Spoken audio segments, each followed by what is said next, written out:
नमस्कार। आज हम शिव पुराण के एक बहुत ही गहरे और दिलचस्प विषय पे बात करने वाले हैं। कर्म, हमारे ग्रह और हमारी अपनी इच्छा शक्ति के बीच आखिर रिश्ता क्या है? ये एक ऐसा सवाल है जो शायद हम सब ने कभी ना कभी खुद से जरूर पूछा है। क्या हम सिर्फ अपनी किस्मत की कठपुतली हैं या फिर हमारे पास अपनी कहानी खुद लिखने की ताकत है? चलिए आज इसी सवाल का जवाब ढूंढते हैं। और देखिए, इस सवाल का जवाब हमें मिलता कहाँ है? सीधे शिव पुराण में, जहां भगवान शिव खुद कहते हैं कि असली ताकत ग्रहों में नहीं, कर्म में है। ये एक लाइन ज्योतिष और भाग्य की पूरी सोच को बदल देती है। तो चलिए इसमें और गहराई से उतरते हैं। शिव पुराण ना किस्मत और इच्छा शक्ति की इस सदियों पुरानी बहस में सीधे उतरता है। ये उस गहरी जिज्ञासा का जवाब देता है जो इंसान हमेशा से इस ब्रह्मांड से पूछता आया है कि आखिर सब कुछ कंट्रोल कौन करता है।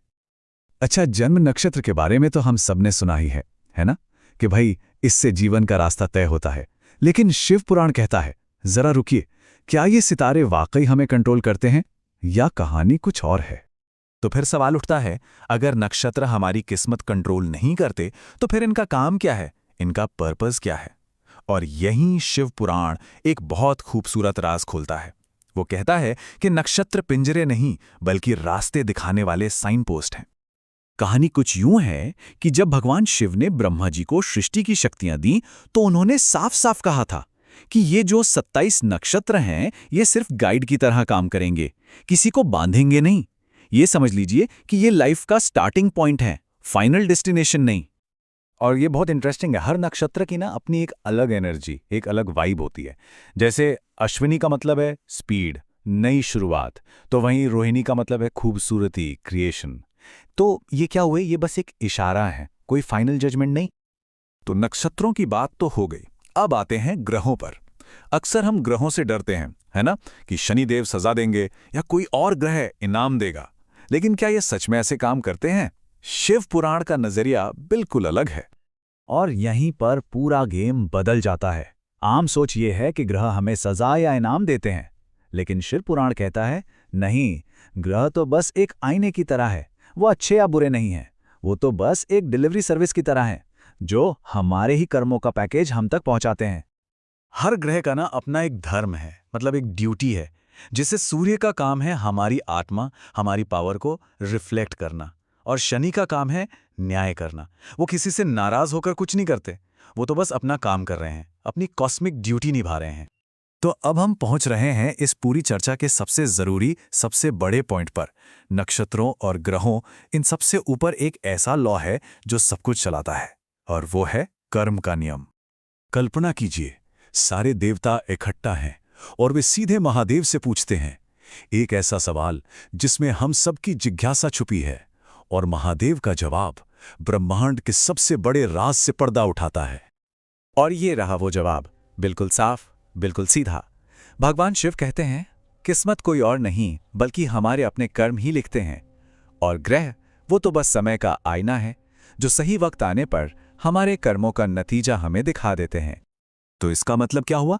मतलब ये कि ग्रह हमें बस रास्ते दिखा सकते हैं कि देखो ये एक पॉसिबिलिटी है, ये एक झुकाव है, लेकिन उस रास्ते पर चलना है या नहीं, ये फैसला तो हमेशा हमारा ही होता है। यही तो है फ्री विल की असली पावर। ठीक है, तो ये तो समझ आ गया कि हम अपनी किस्मत खुद बनाते हैं। लेकिन अगला सवाल ये है कि इन ग्रहों के असर से ऊपर कैसे उठें? चलिए अब इसका रास्ता भी जानते हैं, जो खुद भगवान शिव ने बताया है। भगवान शिव ने 3 बहुत ही सीधे लेकिन बेहद पावरफुल रास्ते बताए हैं। पहला, अच्छे कर्म, मतलब निस्वार्थ भाव से काम करना। दूसरा, सत्य, यानी हमेशा ईमानदारी और सच्चाई के साथ जीना। और तीसरा, भक्ति, ईश्वर में एक मजबूत अटूट विश्वास रखना। ये 3 चीजें किसी को भी ग्रहों के असर से आजाद कर सकती हैं। और यही वजह है कि हम सुनते हैं कि बड़े बड़े ऋषि मुनि और भक्त ज्योतिष की सीमाओं से परे होते हैं, क्योंकि जब कोई इन 3 रास्तों पर मजबूती से चलता है ना, तो वो ग्रहों के खेल से ऊपर उड़ जाता है और अपनी किस्मत का मालिक खुद बन जाता है। तो चलिए अब इस पूरी बातचीत को समेटते हैं। इसका सार क्या है, इसकी सबसे बड़ी सीख क्या है? यही कि इस ब्रह्मांड में हमारी भूमिका सिर्फ एक दर्शक की नहीं है, हम एक साधक हैं, एक खोज करने वाले। तो फटाफट से मेन पॉइंट्स को एक बार फिर से देख लेते हैं। नक्षत्र क्या है? लाइफ की शुरुआती गाइडलाइंस, फाइनल फैसला नहीं। ग्रह क्या है? हमारे कर्मों के न्यूट्रल डिलीवरी एजेंट्स। सबसे बड़ा नियम क्या है? कर्म। और इंसान क्या है? एक ऐसा साधक जिसके पास इन सबसे ऊपर उठने की ताकत है। तो आखिर में शिव पुराण हमें यही बताता है, ये जो पूरा ब्रह्मांड है ना, ये एक आईना है। ये कोई पहले से लिखी हुई स्क्रिप्ट नहीं है जिसे हमें बस फॉलो करना है। और मैं इस चर्चा को इसी एक सवाल पर छोड़ना चाहूंगा।